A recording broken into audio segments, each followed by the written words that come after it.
Good evening, Des Moines, Iowa. Welcome to Doc and Lefty here at the beautiful webcast1live.com studios in sweltering, sultry downtown Des Moines. My name is Blake Labinas. I'm the resident Lefty, and here across the table is my partner in crime, my main man, the hostess with the mostest, Dr. Great. Patrick Verdroche. Oh, yeah. Now it's a slam against my machoism. Now I'm the hostess. Oh, my goodness. I said that to rhyme, Doc. I said that to rhyme. I didn't think that you'd pick up on the fact that I said I meant host with the mostest. There you go. He's the hostest. Well, that was a superlative. That was not a gender diminutive, as those things are rendered. Well, I would call it the broaster oven of Des Moines.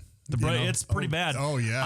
I gotta say, you remember that parking lot behind my office? Oh yeah. I always get so upset because a lot of those tenants park in my spot and aren't moved by the time I get to work, but because the landlord is giving us such a break on the rent, I don't feel right about having him tow anybody. Yeah. And I wouldn't do it anyway because I'm a nice guy. But so I moved over into the other old spot that's right by the door underneath that tree. And I got to tell you, getting into my car was not as much of a chore as it has been the last 2 years. Get a little bit of a shade in there, Oh, it's awesome. It was fantastic. But no, it's really, really hot.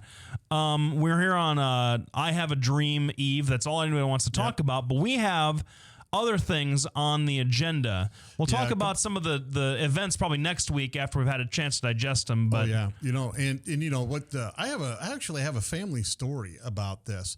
My brother Mike was in speech class here in Des Moines. He was in Des Moines. He was just a little kid, probably 8 or 9 years old, and he got up and he gave Martin Luther King's "I Have a Dream" speech, and he got a C because the teacher didn't like the content. And that has been a story in my family ever since that time. And of course, it's probably the only C my brother Mike ever got ever. Wow. Right? And I remember kind of laughing because I was going to do the same thing for my speech. My mom told me that story and I went, really? Yeah, that's what happened. So then later didn't like the content. Yeah. Boy. So, and the truth of the matter is race is always going to be an issue in the U.S. All we need are people that will stand up and say, I don't see color out there. I see Americans. Honest. That's really what we need. Morgan Freeman said it best because he was talking about race last year, right when Trayvon Martin, that whole thing actually happened, not the trial. And he basically said, we need to start seeing people and not colors. So that's my thing about Martin Luther King. Well, that's always sort of like the and we could talk about this for a few minutes because it's also a little bit relevant, and I know that you probably didn't watch it. I certainly didn't watch it live. It was all over my Facebook, but the whole Miley Cyrus thing at the Video Music Awards. But I read a really interesting article written by a blogger and a journalist for, I think, Jezebel.com, because there was backlash against it, and then there was backlash, as happens all the time with the internet. There's backlash against the backlash. Basically, where a bunch of feminists coming out and saying, "Hey, don't slut shame Miley. It's that you can't do if she wants to act this way as long that neo-feminist kind of argument where where you're trying to sort of place female sexuality into a slut box, basically, is what they were saying. That was the wrong move to do, and I tend to agree with that particular sentiment. This article actually took it from the racial, because what Miley has been doing over the past several months is kind of appropriating some of the ratchet twerking culture that's kind of popular with a subset of African American youth at this point in time, and really going on and on about that, about how her sort of I don't know, twerkability, her performance, all right, what on a sort of a national, really like a public stage like that, was really problematic from racial grounds. And I don't want to get it too much into that because we have other things that we want to talk about. But I do find it interesting that all of this is kind of bubbled up, and I think that really at this point, the biggest racial problem that we have in this country, other than the gigantic disparities in prisoner inmate populations and social welfare programs that sometimes do more to to hurt than help, and also when they're not funded correctly, do more to hurt than help by different politicians with agendas. I think that we have to recognize that there are cultural aspects to race that often kind of complicate the issue more than just the color of your skin. And those sensitivities are what people really get up in arms about. And I think that there are a lot of folks saying, hey, well, what does it mean when you're acting white? Or what does it mean when you're acting black? And those sort of confusing arguments really kind of tend to exacerbate controversy. Well, and I agree with with the sentiments you expressed. Now I figured being a media person, I should probably watch the show, and I did on YouTube where she got up there and twerked herself pretty good. I guess that's the way you say it. And the bottom line is it just wasn't, from my perspective, it just wasn't a good performance. And I happen to like, a lot of Miley Cyrus's stuff. She sings a lot of country tunes, and I like that. But the bottom line is it was, don't get me wrong, it was shocking, but it was shocking in its failure to be good from my perspective. I understand what twerking is. I work with kids all the time, so I know. And she didn't do a good job of twerking, right? I mean, there's a certain way you have to do it so it looks good, and she didn't do that. And then humping the finger there, not even Lady Gaga does that. Not even Madonna did that, all right? So you're talking about a performance that really wasn't that good. Plus, she was sticking her tongue out of her mouth all the time. And it was much more of a distraction. Music is about music. And you can back me up. It's supposed to be about the music. It's not supposed to be a distraction. Well, she was a distraction to her music. So when you're trying to listen to the music, trying to enjoy that, you're distracted by her tongue hanging out all the time. And I'm sure it's something that she planned out and something that they all went over in choreography, and nobody told her, listen, Miley, this sucks. I think that's just what happened. Well, I mean, I don't know. You found it shocking. I found it shocking that I wasn't shocked because I'm sort of used to this kind of thing from folks who give these kinds of performances nowadays. I don't think there's anything particularly. I think that sort of the Madonna performance with Touched by a Virgin back in the day was more shocking in that context than this was in 2013. I just didn't really see. Well, yeah, but even back then with Spears and Aguilera, it was more titillating than anything else. The entire song was not focused on them kissing. No, I was talking about the original when she came out in the dress and did all that stuff, and crawled around on the stage. It just back in the 80s. I mean, that was shocking for that time. This was just, I found it just kind of par for the course. But in pop music, the performance of a song with the stage show and everything else is as much a part of the song as the actual piece of music itself.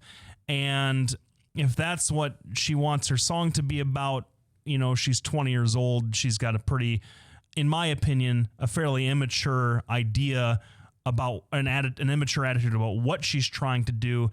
And personally, reading the racial context article that I read this morning, while I'm not going to comment one way or the other, although a lot of people have come out and said that the performance itself was racist, I'm not so certain that Miley was conscious of it, which isn't that's not a get out of jail free card, but it also kind of puts things into perspective that maybe she's just a dumb kid who, probably needs to have her priorities checked a little bit. Yeah, a little bit. Anyway, we'll be back right after the break. You're listening to Doc and Lefty on webcast1live.com. We're here every Tuesday from 6 to 7 p.m. Frank, take us away. Petrosh & Associates, how can I help you? Petrosh & Associates will provide you with a friendly, caring, and confidential place to find help for mental health concerns. We are ready for your call. Our doctor, Dr. J. Patrick Petrosh, provides a full range of psychiatric services for children, adolescents, and adults in a forthright and informative manner while maintaining a casual, comfortable, and relaxed atmosphere. Drug and alcohol addiction slowly steals a person's identity, tearing away pieces of their life little by little until one day it seems like the hope of a happy future is gone and there's no chance of getting it back. Here at St. Gregory Retreat Centers, we can assure you that there is hope. Our unique approach to recovery begins with the understanding that the dysfunction and damage caused by addiction can be overcome, not just dealt with. Don't let another day go by. Call St. Gregory today. From the RE/MAX Real Estate Concept Studios, this is Webcast 1 Live. Hey, welcome back, everybody. Sorry to kind of take a trip down the MTV VMAs road. I didn't think that maybe we would do that. I didn't think that we were going to do that when I get in the studio today, but it was something that kind of like popped up, and we're going to comment on things like that from time to time. However, the big deal, the big firestorm over the weekend, I think it was, what was it, Friday? Or when was it? Well, I first heard about it on Sunday. On Sunday. In the last couple of days. Have to clarify. I think I know where you're going. We'll get there. But the big thing in our ongoing 1,800 part series about the split in the Iowa Republican Party, friend of the show, state senator from Urbandale, Brad Zahn, had some interesting things to say about, if you haven't heard about this already, State Senator Ken Sorensen's ongoing worsening and probably nose-diving scandal about the payments that he allegedly received from the Paul campaign to switch his allegiance from Michelle Bachmann, and then Michelle Bachmann's payments to him that were improper in some context that no one's ever really been able to adequately explain to me, but that they have him on tape talking to some people about this, asking if people know about it. He says the tapes are doctored. It's a whole big thing. Brad Zahn came out and was asked a question on another radio show, I believe. WHO, I believe. WHO in the last couple of days. And Doc, what happened? Well, and keep in mind, we know and love Brad Zahn pretty well here. And he's been a good guy and a great supporter of Republican causes. But he came right out and said, listen, Kent Sorensen has become a cancer in our party. Now, here's the truth. None of us know everything that's went on. We don't know, from my perspective, the switches that he made during the Bachmann campaign, the Paul campaign, all that stuff is really rather suspicious. But for Senator Zahn to come out and say it in such a direct fashion, I think is a problem. Now, my problem is I have the quote here in front of me. However, I don't have my glasses, so I can't quite read it. But basically, he said the scandal with Kent Sorensen is a distraction for the Republicans and is adding fuel to the fire and gives the Democrats more edge. I'll try and pull that up here, Doc, and see if we can't get the entire quote. Now, we did. I believe that you gave the senator a call today to see if he'd want to come on and talk about it, and he declined. Am I wrong? Yes, he declined. He said that and of course you can imagine, once he said it and it got reported, everybody and their brother just went, "Hey, Brad, come on our show." And basically he told me, listen, there's other things to talk about, more important things to talk about besides this distraction. Now I have here's the exact quote. They asked him, they asked him what would you do? How would you advise Ken Sorensen? Basically, was the question. I know the answers to many of the allegations, he said. He told WHO TV's Dave Price. I'm part of the police investigation in Urbandale, as well as the ethics investigation there in the Iowa Senate. With that said, I think it's been a big distraction to the Senate Republicans, and I would agree with Senators Chigrin and Whitver that he needs to resign. And when Dave Price asked him if he meant that Sorensen resign now or once the ethics investigation has been concluded, Zahn reaffirmed his position by saying, "I know answers. I think Senator Sorensen should resign." The problem is you can't, if this was let's just lay it out there. If this was a Democratic scandal, everybody go, "Oh, I'm bad." The person involved would say, "Hey, listen, I made a mistake. I'm sorry," and then everything will blow over. Oh, hey, but Republicans really don't do that. I just wanted to make one thing clear. It wasn't Senator Zahn that used the cancer terminology. It was Senator Bowdler. Oh, that's right, Clell. I Yes. misspoke. I apologize to my good friend Senator Zahn. Yes, we'll have to sometimes have I him get- on and maybe buy him See, a cup but of if coffee. you've been on the show, Yeah. right? It was he could've Senator. clarified. Yeah, it was Senator Baudler that says he's a cancer in our party, and if you cut it out, you have and you cut it out if you have a cancer in there.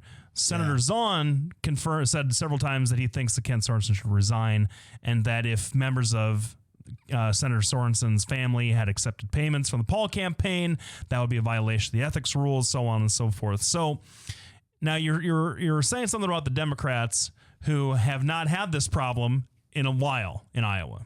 They've had this problem. It hasn't been in a while. That's true. It's been a little while ago. Yep. So what are you're saying the Democrats would do what? Democrats basically get up there, they hang their heads, they say, yeah, I did something shameful, I'm sorry, and then the media forgives it and moves on. I mean, that's essentially what happens. Not all the time, but essentially.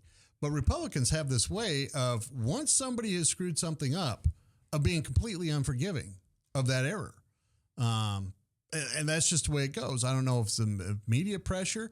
I mean, Todd Aiken down in Missouri, he said something stupid. Let's just face it, it was stupid and wrong to say. And the Republicans just try to eliminate our best chance of getting a Senate seat down there. And so Republicans are guilty of that. Well, I mean, or you're talking about the party itself. the party itself has an issue. I mean, I think that there's I kind of look at it more as political opportunism, I guess. And I'm not going to impute that onto Senator Zahn because I think that his comments were pretty responsible. Yes. And I think if you're going to be asked a direct question, and he's a guy, if you've seen him on this show before or talked to him ever, he's a guy that if you ask him a question, he'll give you an answer, and he's never going to politic you ever. Now, declining to come on and comment about it, you perfectly respect that because he's still got a job to do. He's got a startup that he's working on, and he's got to be back in session here at the end of the summer. Basically, is when they get next couple of weeks. When they get started. So for him to not want to talk about it very much, especially when it's something that I feel after reading the quote is a very responsible kind of answer. I haven't studied this particular scandal, and it is a scandal at this point, very much, except in some of the news reporting that's gone on about it. Usually when tape comes out, you don't double down. Usually. Now, the one glaring example that kind of contradicts what I just said is the guy from Quebec that was videotaped smoking crack in some hotel room, and everybody knows that it's him, and he kind of confirms that it's him, and then he comes out and says that wasn't him, they're lying, and they're just setting me up. Yeah. Okay, fella. Whoa. But this has got Senator Sorensen talking to, I don't think it's his attorney, I think it's some friend of his. Yeah. Or a campaign advisor about whether or not he should give the checks back, who knows about it. All that stuff. Yeah. So, there's a tape out there. They settled with that one gal that they stole that list off of her computer with. He never admitted wrongdoing or anything else like that. The one thing he did say, just like you mentioned, I'm being set up. The tape was doctored somehow. Now, I'm going to tell you, I've been a victim of that because if you go out there and you look at my microchip comment thing, there you can find it. I can tell you right now, it's been edited, and they edited it very cleverly, and it's very well done because the entire thing that I did wasn't any more than 20 seconds, right? So anyway, I believe that could be it. Now we're going to come back. We're going to take a quick break. I'm going to talk about the Polk County GOP right here because we have all kinds of stuff coming up with Polk County GOP. That's their, now if you go to polkgop.org, you get the people in Florida. So you have to go to polkgop.com. There's the number 280-6438. They have the picnic coming up September 7th that we have been invited to. Good. As press people. Exciting. I actually have your press pass still. And everybody who's running for Senate on the Republican side is going to be there. Brad Zahn's going to be there. Of course, our good friend Daryl Carney. Most likely Tom Shaw is going to be there. There's going to be all kinds of people there. The governor's going to be there, Lieutenant Governor, and that's going to be fantastic. And then they have a fall dinner coming up, and I believe it's November 12th. And they have a headliner, Rick Perry, is coming in to do that. So we're pretty excited about all that going on. We will. So now we're going to get back to Kent Sorensen. Also, you can call in. There's a number up there on the screen as soon as Frank gets it up there. It's 855-244-0077. You can text me, 515-988-2585, or you can email or come in and chat. Now I just got a message from one of our listeners, text-wise, that says our website has gone kablooey, that he can't get it on his computer or his iPad. So I figured I'd let Frank know that because, when you're on radio, you just have to be flexible. Now, getting back to Kent Sorensen, I believe this is a tremendous distraction for what people want to do moving forward. The governor is really trying to put together a coalition so he can run again in 2014. I'm sure he doesn't need 2014. I'm sure he doesn't need the distraction of, a major political problem. Because keep in mind, 2016, everybody's going to be coming back to Iowa. And the problem is if this continues to go on, it's going to have far-reaching impacts. Here you get a state senator, essentially bought and paid for lack of a better term, and I'm not trying to denigrate anybody, but basically you say, hey, listen, I'm going to support you. And you think about all the good people that are in politics. And I know people say there's no good people. There are good people in politics. We've met them. Mm-hmm. And the problem is there's Kent Sorensen. If all this turns out to be true, he's done something dastardly, something that has corrupted the process. And in the process has smeared the people that have helped him and support him. People like, Brad Zahn. You have other people like Tom Shaw that helped out in Michelle Bachmann's campaign. And then, you look at Michelle Bachmann, who has her own problems, and now she has this and had no control. Well, she's out of politics now. Yeah, she is out of politics. And you stop and you think, well, how much did this scandal impact her? How much did this, kind of hit on her? Because at the time it was right before the caucus. And here she is. And no, she wasn't surging in the polls. No. Newt Gingrich is really surging forward. But, you have to think, did that really kill it with him switching? And suddenly it took all the attention away from the issues and focused it right on Kent Sorensen and his switch nationally. Yeah, and you have to wonder why he did it right then. But honestly, she wasn't going to do better than Ron Paul no matter what because of how well Ron Paul did the last time around in Iowa. And I agree. Iowans love Ron Paul. I should say Iowan Republicans love Ron Paul. Iowan independents kind of see him as the lesser of three evils, I think, in a lot of cases, and he's not coming back. He's gonna Rand is gonna be here and probably win the Iowa nomination, but that's several years down the road. We have to talk about that at this point. But I guess I don't know from a standpoint for actually winning the Iowa caucus, the only positive numbers that Michelle Bachmann put up in Iowa were around the time she won the Ames straw poll. And I know that Doc loves the Ames straw poll. I've never been, but I understand that it's kind of a fun thing to go to.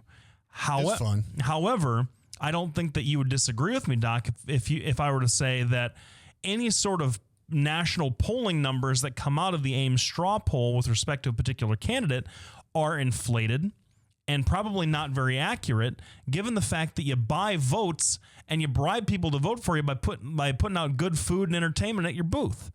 And so it's kind of a sham indicator of a particular candidate's electoral strength, in my opinion. Now, Rick Santorum and Newt Gingrich surging right before caucus night, and all the flip-flops and different, well, not flip-flops, but all the different ups and downs that all the different candidates had going up to caucus night were an early indication of the unsettled nature of the Republican electorate. And Michelle Bachmann had her 5 minutes, and Newt had his slightly longer because I think he carried on into South Carolina a little bit, and all the different characters are going on at that earlier stage. And remember, Herman Cain was still in the race at that point, and so he had his few minutes here in Iowa. And I just don't think that the switch affected her campaign as much, except to make it look more disorganized than it already looked from outside observers. And so then you wonder, well, then why do you do it? And the only logical explanation is money. Yeah, and I would agree with that assessment. And don't get me wrong. Yeah, I agree with what you said. She wasn't going to beat Ron Paul. She wasn't. So there's no reason to leave her campaign because leaving a sinking ship. Well, yeah, sure. If it looks like you have no shot, but you had a shot, but now you don't have a shot. She never had a shot. They came out and supported her, right? And I don't want to ascribe motivations to anybody, especially when we don't know, and especially when we don't know. But I don't want to disparage anybody. But a lot of times, what people will do is they'll pick a runner that they do like, but are fairly certain they're not going to win. And that way they can avoid the political infighting, the mud throwing, all the really nasty stuff that comes with being the front runner. I mean, look at how they tore apart each front runner in the media. And the problem really boiled down to character, as far as I'm concerned. If you promise somebody your support, even if they're not going to win, I mean, this really is not literally a sinking ship, right? There's a way to do it. You don't just bail out right before the caucuses when it would do the most damage, right? Senator Zahn supported Michelle Bachmann and stuck with her. He didn't bail out on her, but Sorensen did. And really, the behavior at the time was so bizarre, it did make national. I mean, don't get me wrong. She's running for president, but it made national media, and it hasn't gone away. It has continued to be in the spotlight. And so I don't know if anything that went on, but Senator Zahn claims that he knows the answers and is encouraging Sorensen to step down. And I believe at this point, whether you're guilty or not, as a state senator, you need to stop and take a careful evaluation of who you're going to damage and if you're going to be able to effectively represent your district, which is down there in my old stomping grounds in Indianola. Right. Well, and I think that you're absolutely right. And we see this in politicians all the time, where something happens that's adverse to the brand they've tried to create for themselves, and they try and hang on regardless of the facts or common sense. We see it in New York with Anthony Weiner. We see it, and I probably shouldn't go there because I'm not trying to compare anything. No. It's apples and oranges, and this isn't. I mean, there are dumb scandals, and then there are more serious ones. And I think that this is a more serious issue because it has less to do with just an honesty problem and more to do with whether or not you've got a guy who is willing to be on the take for somebody. And we don't really even know. And this is what makes it even tough to talk about. We still don't really know what it is they were paying for. I mean, Ken Sorensen was the leader of the Republican Party. That fine, he was kind of poster child for the neocons. Yeah, he had a leadership role in the sort of the more conservative members of the state house. But I mean, what? So he's the national campaign, or he's the Iowa campaign chair. Fine. Ron Paul had an Iowa campaign. What's he paying for? I mean, I don't think that swung any votes, really. No, folks that were going to vote for Ron Paul voted for Ron Paul. I don't think so either. I think that they were just trying to. I don't know why they would try to embarrass Michelle Bachmann. At that point, the media had been after her so much, she'd been embarrassing herself on a regular basis. So I don't understand. I don't understand what it was outside of money. Because Ken Sorensen at the time couldn't have gotten any more prestigious in Iowa politics. Yep. And now, interestingly enough, the one person who has not called for his resignation is Branstad. And that's because I believe he's just trying to stay out of the mud. Well, I think so too, but I also think that it's a savvy move for a guy that doesn't need to talk about it. He's the governor. He can just say, you know what, there's a Senate investigation. That's another branch of government. We don't have to worry about it. I'm worried about running the state from the executive branch. Absolutely. Once a scandal, if a scandal pops up with one of my folks in the executive department, I'll comment then. But as for now, let's let the General Assembly handle their own matters, and I'll do my own thing. I think that's what he's done, and this is not his first rodeo. He knows what to do in these kinds of situations. That's right. So holy cow, we have a Facebook. Wow. Terrific. Well, and today I think we actually have our website up. We're going to be back right after the break. You're listening to Doc and Lefty on webcast1live.com. I want to thank all of our listeners for tuning in. We'll be back right after the break. I'm Brian Leach, owner and general manager of Service Legends. I brought along a couple of the home comfort heroes. Hi, I'm Tammy Wells. I am Nick Wondershide. I'm administrative manager I'm the senior technician. from Service Legends. It seems like every good thing, when you feel it to the bone that it's good, there's a lot of hard work put behind it. I don't think that you can fake it and have it turn out good. You know, if we seem like, okay, that's just weird, it's just a furnace, why would you believe so deeply in a furnace? It's not just that, you know, we want to show the world that you can have good service. Yeah, I mean, it's got to be, it's your home. You know, it's built into our daily trainings, it's built into our culture, that we're gonna do whatever it takes to have each client say they love us, period. That's why we spend all the hours in the training that we do. And if we guarantee it's going to be a good experience for you, or else it's free, what type of work do you think we're going to do? There is a guarantee. Temperature selection guarantee, fixed rider it's free guarantee, comfort guarantee, best value guarantee. All of these guarantees hold us accountable to ensuring that we exceed your expectations. And if for whatever reason we'd fail and we can't make it right, we guarantee all of those guarantees with a 100% money back guarantee. I mean, if you don't think that your technician can fix it right, are you gonna say that to a client? No. You don't have to worry about having a technician come to your house. We drug test, background check all of our team members. We put safe people in your home. Each and every one of our service techs, 400 hours a year in training. You tell it the minute they walk in the door. They know what they're doing, they've done their homework, and they actually truly care about what you want. Because at the end of the day, you're the person that makes sure I have a job. They're gonna be listening. They're gonna wanna know what your challenges are. Then they're gonna come and give you options, and you get to choose. If I'm there to help and I make it easy and painless, I did my job right that day. Well, when it comes to your comfort, safety, and your family, you know, you don't necessarily go buy the most expensive, but you get the most bang for your buck. Oh, it's worth it, because there's a lot of people that will find a way to get it to work right now and then leave and then come back, charge you again, and the cycle just repeats itself. So when I'm out there looking at the furnace, I want to find why it failed today. How can we change the part today with something that you're not going to have to worry about? Is it worth changing the part today? I mean, you can put a lot of money into a furnace. I can fix parts all day. There's good job security in that for me, but is it the right thing for you? I get a lot of the phone calls of after the technicians are there. They're just in awe. They're like, wow, you guys are great. I mean, I don't even know what to say. You guys are great. Everything you did was perfect. It was great. Keep going though, I like this. Just give us a try. I'm gonna take all the risk. I've got the time to make this right. I've got the support to make it right. Just check us out. And if you don't see the value in what we do, I mean, fixed rider, it's free or 100% money back. enough said. Hey, welcome back, everybody. Thanks for sticking around for the first half hour. I think that we probably, at least for today, put the local politics to bed. There's not a whole lot else that, I mean, there's always stuff going around Iowa, but just not anything that we really felt the need to talk about today.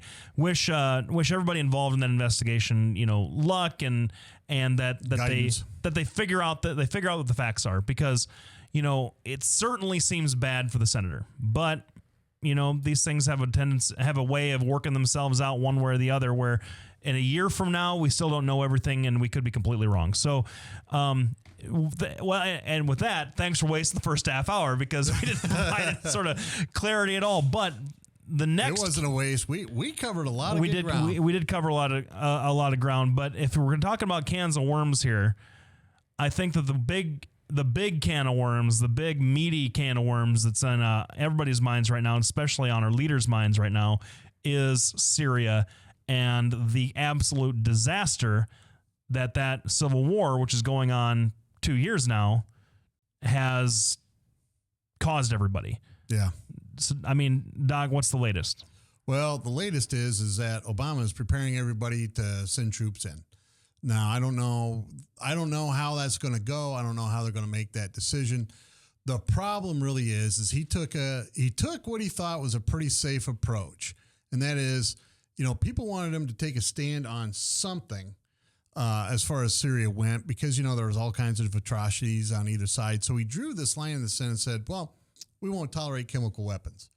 Well, for the last 6 months, we've been getting reports that chemical weapons are being used. First, we got a report that, it was Bashar al-Assad, and then it was the rebels, and then it was just a certain faction in the rebels. No, it's all of them. And we've been getting reports like this back and forth the entire way. Al-Assad finally said, well, listen, I'm going to let the UN come in and inspect, because it isn't us using them. which of course, was a big embarrassment way back when, because that's about when the first time the chemical weapons were used. That's when Obama went in there and said, listen, we're not going to tolerate that. We'll take him out. Well, it turns out it wasn't him that did it. So the UN has been in there. The problem is within the last few days, they've left the sites of the chemical attacks because they've come under sniper fire. Well, who's doing that? Is that al-Assad's troops, or is it the rebels? Nobody's been able to figure that out. And you have to keep in mind, when we talk about the rebels, it isn't like our Civil War where we had the North and the South, and that was it. And we just simply had two uniforms, blue and gray. You have at least 6 different rebel groups over there. Some really radical Muslims, some, more moderate Muslims. They're all fighting for the same thing. And the third thing we need to remember over there is majority of Syrians don't want to see al-Assad to go. Majority of Syrians, according to the polls, want him to stay. So, don't get me wrong. It's not a 99% want him to stay. It's more like, 55% want him to stay. But the bottom line is there's a split over there that really, and this is the fourth point, this isn't our fight. Get back to my original point. He said we can't tolerate chemical weapons. There is now evidence from France and Germany, and I believe the UK, that all say he used chemical weapons. And now, instead of trying to build a UN or NATO consensus to go in, he's just going with our allies over there, Germany, France, and Great Britain. And this reminds me an awful lot of 2000, 2001, when Bush was in the same kind of position.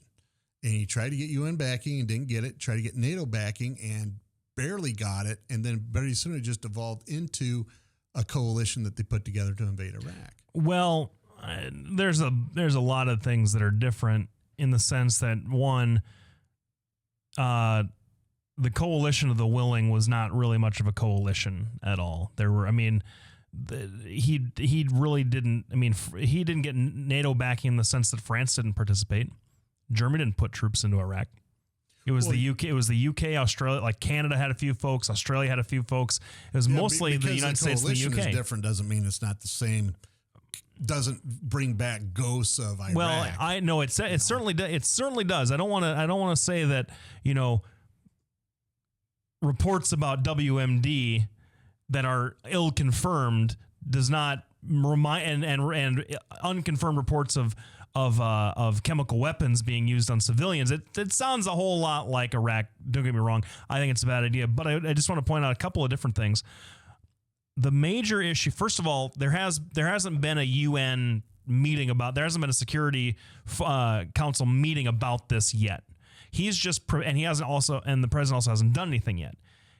The General Hagel, Secretary Hagel, and some of the generals are talking about limited cruise missile strikes, blah blah blah, maybe starting on Thursday. But there hasn't been as far as I know, there hasn't been a UN meeting that's convened on this just yet, because everybody knows that Russia will veto anything that happens anyway. Well, yeah, the big five haven't met, but there's been several security meetings, and including one where our UN ambassador didn't make it. Right. So because no one really knows what to do, because the reports just started coming out on the 21st and after then, because that's when it sort of happened, and all the YouTube clips started showing up late last week and then over the weekend. Number two, we have a major Arab partner in this. Saudi Arabia wants us to go in. Yes. Saudi Arabia is done with this, and they're ready for us to take some action. In fact, they've been pressuring the Obama administration since it started coming out. And you've got all kinds of religious leaders from different Arab countries coming out and saying, we've got to do something. We've got to do something. He's killing. And it's going to devolve into sectarianism, because it always does over there, it seems like, whenever this stuff starts to happen.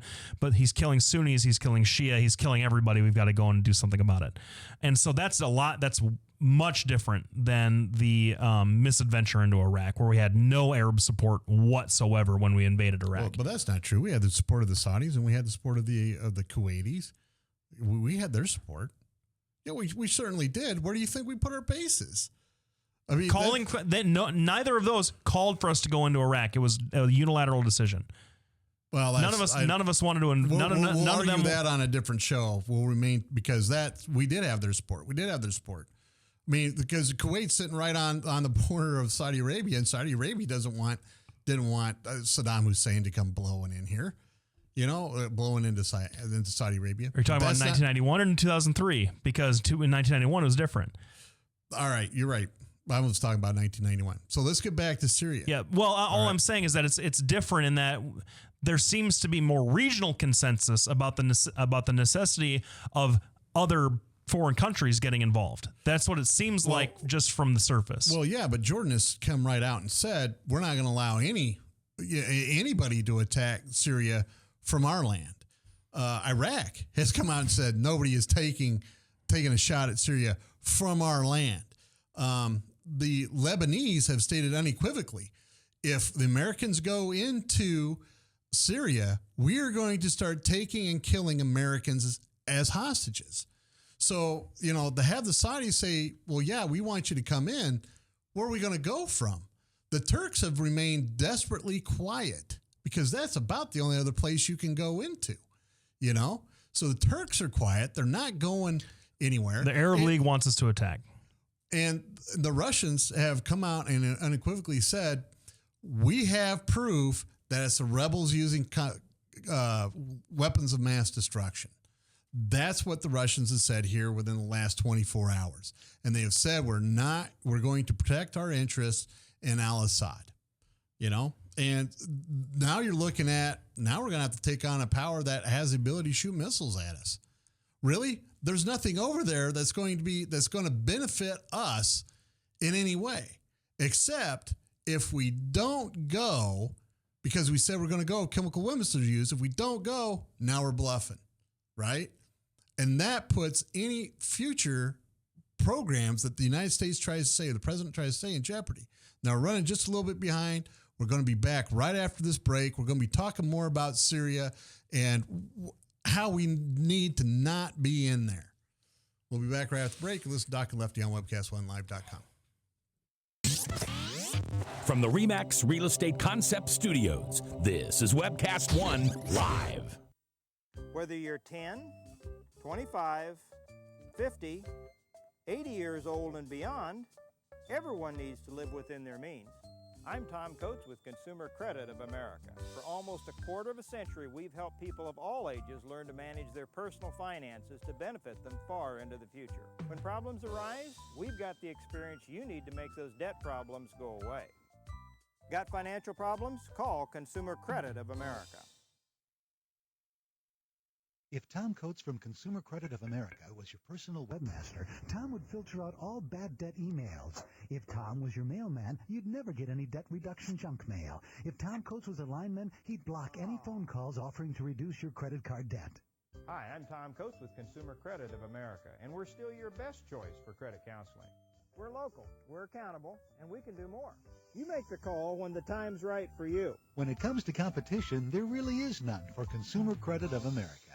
Hey, welcome back, everybody. We're talking about Syria and the absolute nightmare scenario that seems to be playing itself out all over again. I fully expect that on Thursday morning or maybe even Wednesday night that to see another president walk down the red carpet from the West Wing, stand at the podium, and tell the American people that he's sending limited strike capabilities into Syria. Right now, they're just talking about cruise missiles from the coasts that can reach airports and different strategic things to kind of prevent the Assad regime from doing what everyone kind of thinks that they're doing. But man, it in thinking about it, it feels a lot like 2003. It feels a lot like Iraq again, where but in this instance, there's a big difference from the justification that's being thrown at us from all sides this time around. Back in 2003, WMD, we got to get them there before they come here. They had ties to Al Qaeda. They're selling yellow cake uranium. They're doing all that stuff. And then it wasn't until later that, hey, it's this humanitarian mission and that we're spreading democracy and we had to get Saddam out of there. That didn't happen until a couple of years later when the WMD thing fell down around their ears. This time around, the justification is He's massacring civilians. We've got to get him to stop. We've got to save this rebellion against a dictator, Arab Spring, democracy, so on and so forth. For me, Doc, you know that I've been on the record about this on every other conflict that we've ever talked about. It doesn't matter to me. It doesn't matter to me. It does not matter. Nothing justifies more killing, and that's what they're advocating. They're advocating a military strike against a population that is having a civil war. And while I say that, yes, it's terrible that you have a government massacring civilians, supposedly, even though there's a lot of evidence that says that they're doing it, there's a lot of evidence that says that the civilians are doing it themselves, all I can say is a military strike committing U.S. troops, committing any troops to this, denying the fact that there might have been a political solution a year and a half ago. There's no justification that will satisfy me that killing more people, that actually, mixing it up and starting a regional war, because that's what will happen. It will happen. Well, is a good reason to do this. Well, one of the things that people forget about is these things don't happen in isolation. I have a map. I just did a Google search of the map for Syria. Syria has a coastline about that long, just north of Israel. All right. This can spill over to Israel very easily. They have what looks to be about 1,200 mile border with Turkey. Turkey has its own problems with the Kurds, which are one of the people that are fighting against al-Assad. There's Iraq right on one side and Jordan on the south side. So no matter what happens, you have these regimes that aren't all that stable, that just suffered through an Arab Spring. None of them are stable. And now you're going to go in there and start bombing these people? Iran has a vested interest in making sure that everything remains unstable, but they don't want that instability to impact them. Ahmadinejad just got voted out, and they have a new guy in there, and he's, compared to Ahmadinejad, is more moderate. Mm-hmm. But the bottom line is you have Israel, who said, if we get attacked, we're going in. Yep. There's no other way to it. So now you have this situation where nothing good is going to come from our involvement. If we go in, all it's really going to do is prove, well, listen, Obama's not a bluffer. He's going to use force to go in. But the problem is let's say you go in, you bomb al-Assad, and let's say you kill him in a drone strike. Now you have a problem. We've witnessed this problem in several different areas where we helped take out a dictator. Afghanistan, Iraq, Libya, Egypt, all these places are a big flaming hot mess. And we have no exit strategy. We have no idea of how we're going to do this after this all is over. So you're going to have to stop and go, well, hold on. Whoever we replace al-Assad with is going to be just as bad or worse. Well, what's going to happen is that it's like we didn't learn anything from the last 15 years. Yes. It really is. I mean, as much heat as I took from Republicans for being against the Iraq war from the very beginning and thinking that it was a bad idea, and then basically, having been proven right over and over and over again over the last decade. Strangely enough, it's the same thing. Chuck Grassley. It's the same thing. It's the same thing again. We have, like I said, with the differences that there's a little bit more regional support this time around. But what is going to happen when we get involved and we say, hey, you know what? We got rid of this guy for you. Now let's have elections. And now let's have a democratic government. It hasn't worked in Iraq. It hasn't. It got a diplomat killed in Libya. Yep. It really did, because you are artificially taking out the power centers and leaving a vacuum that allows terroristic organizations who are already in the country fighting on the side of the rebels to take power. Absolutely. Now, we're going to take a quick break. I'm going to talk to you more about Polk County GOP, but we're going to come right back to Syria and why it's important from the Russian perspective and from the Eastern perspective, why we shouldn't even go in there. Polk County GOP has done a lot here in Iowa. to advance the causes of, fiscal responsibility and, helping the people that they can. We're going to have Polk County GOP is going to have a giant fundraiser here September 7th out at Jalapeno Pete's at the fairground. Joni Ernst, who is a declared Senate candidate, Sam Clovis, David Young, both declared Senate candidates are going to be there. In fact, the entire Republican field is going to be there. Many of the Republican luminaries are going to be there. Senator Brad Zahn is going to be there. I think Tom Shaw. I think the governor and lieutenant governor are going to be showing up. And so it'll be a great party. If you want to come out, rub shoulders with these people, you can get tickets at polkgop.com. Or you can call them at 280-6438. Daryl Carney and Ryan Keller are the people you want to talk to.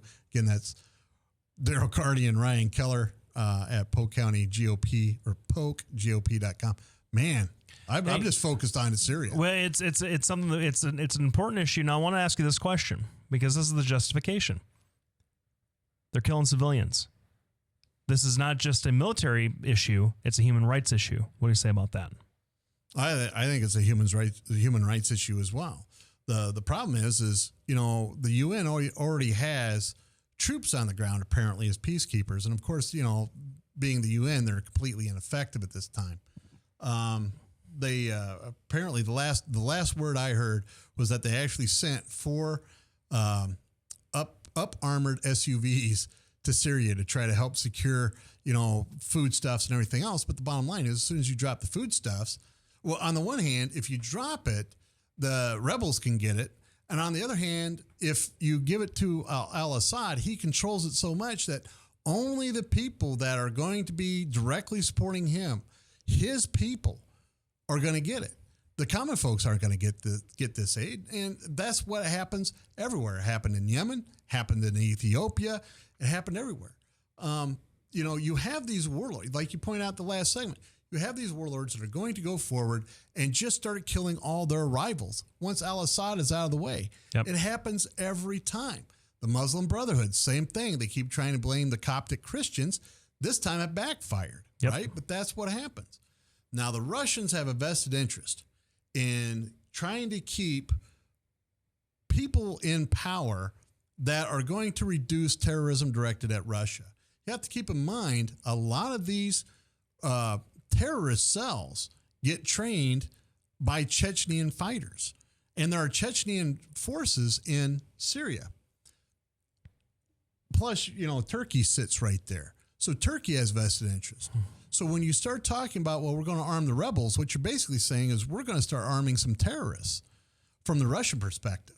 Well, just like if they said, well, we're going to, start arming the Native Americans or the people that what do they call them? The preppers. We're going to start arming them and giving them tanks and weapons. Mm-hmm. We're not going to sit still for that. We're like, well, hold on. They might come after us. Well, it's the same thing over there. Now, I don't want to denigrate preppers or American Indians. I'm just saying it would be like that. It would be like taking people that don't like America here and saying we're going to arm them. I'm not saying I'm going to get myself into trouble. I apologize for offending everybody. Well, no, you're just you're drawing a comparison that I think that probably isn't very likely, but by having you're talking about minority factions that might have a beef with the American government, and there certainly are a bunch of them. Yeah. But what we have here was we had a section of the population, and people have a hard time remembering this, that the Syrian protests started out just a peaceful demonstration. A bunch of people peacefully demonstrating against some of the economic problems that were happening and sort of in solidarity with the rest of the Arab Spring that was going on around the region. And then there was a crackdown. And then they decided to arm themselves. And then there was a fight. And it just there was space had Bashar al-Assad been an actor in good faith, which he wasn't right from the beginning. There was time and space for a political resolution to all of this. But it escalated too quickly, and we were hamstrung by Russian and Chinese vetoes in the UN saying, "Hey, we don't want you negotiating with anybody directly," and for good or for ill, the Obama administration's approach to foreign policy is to say, "Well, the United States did so much bigfooting in the 2000s and racked up so much ill will and had so much criticism from the folks in Germany and France and wherever else that we're going to see what they have to say about it first. And I personally, while I don't think that probably has much to do or has a much good to say about America as a world power going forward, we're still the bully boy on the block, but it's right to the extent that we kind of stuck our foot in it with Iraq and gave ourselves a huge black eye that's only now starting to bruise. And it looks like the president who wanted to lead from behind through all this different stuff that had success doing that in other contexts now wants to punch himself right in the same bruised eye. Yeah. And it doesn't. Well, because if it's really frustrating. Al-Assad goes, somehow he's out of there. Yep. Who are they going to look to help stabilize the region? They're going to look to us because we're the only ones that can afford to put boots on the ground. You can't control a country with drone strikes, and you can't control a country unless you have boots on the ground and a lot of them. And the problem is we can't do it. Yeah, we just can't do it. The problem is no matter what we do, they're still going to be fighting each other, and whoever wins is still going to hate us. Let's say Assad wins, he's going to hate us for supporting the rebels. If the rebels win, they're still going to hate us because we're Americans and we didn't support them enough. You know, there's all kinds of reasons to hate Americans from their perspective. And the Russians are like, well, listen, we have a desperate need to transport oil. And we transport a lot of our oil and we get a lot of our technology processed in Syria. You know, I mean, I've already talked several times about AQ Khan. These are the people that make the chips for the rockets. That's what they're losing. That's what the Russians are losing. That's what the Chinese will be losing. You know, a lot of the optics that they do in China actually get ground down in Syria. So there's a tremendous business partnership going on that's being threatened, you know, from the Russian side. Now, you know, the Chinese get mad. So what? We just don't pay them. The Russians get mad. They're crazy enough to push that button. And, you know, they are. Look at Putin. Look at how, I mean, he doesn't care. His goal is to make sure that Russia is dominant. Now, they're more of a rational actor than that. They are more of a rational actor, but if they have to push a button, they'll do that. I mean, they had the dead hand way back when in the 50s, and they still have it. So you're looking at people that you need to recruit to try to get this under control, and it's beyond solving now. So you have to step back and go, you guys need to fight. And when you draw that red line, you have just screwed yourself in foreign policy. You cannot be drawing red lines, and that's an error that, you know, George Bush did, and it's an error that Obama repeated. So, you know, when you're sitting here looking at a quagmire, you know, at least in Iraq, we could operate the way we wanted to operate militarily when we initially went in. In Syria, there's a whole lot of mountain ranges, a whole lot of desert. You have a lot of city to city fighting. I mean, that's a well-developed area of the world. So it's really just a mess. We haven't solved anything, but we're unfortunately we're out of time. We are out of time because, you know, it's one of these things. Lefty and I agree, and even my brother Joe agrees with Lefty. We need to stay out of it, and the more we stay out, the better we're going to be. Yep. Are you going to be playing anywhere? I got a gig tomorrow night at Blue Moon in West Des Moines. All right. Everybody show up. It's a great time. He's a great artist and musician. He doesn't do a show like Miley does. That's kind of disappointing on my end. Well, he can't twerk very well. I don't. I have the booty for it, but I don't have the shake. You don't have the shake. All right. We want to thank all of our sponsors, Brian Leach and Tom Coates, for allowing us to keep this studio going and operational. We want to thank all of our listeners. I also want to thank Polk County GOP, Lubinas Law Firm, and Bertrosian Associates for sponsoring our show. Thanks to our producer, Ryan. Does a great job on the booth. Every week. Every single week. And he's reliable. I don't think he's been late once. Not one time. You know, that's a good thing about having a conservative back there. It's true. A liberal, he'd go, you know, well, he'd have some kind of bong rip thing going on, and who knows what would happen. Oh yeah. Well, you know now. I was on Ed's show here a couple of weeks ago. His producer's pretty good too, and she's a whack job liberal, worse than you. Is that right? Yeah, and she shows up all the time too. So I apologize to the liberals out there. Well, you know, they won't accept your apology anyway. I know they All never right. do. Hey, thanks, everybody. We'll see you next week. Tuesday, 6 to 7, webcast1live.com.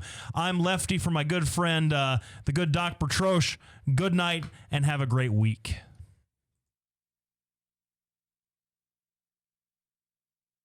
Hi, I'm Representative Tom Shaw, and I love these guys. Both of them.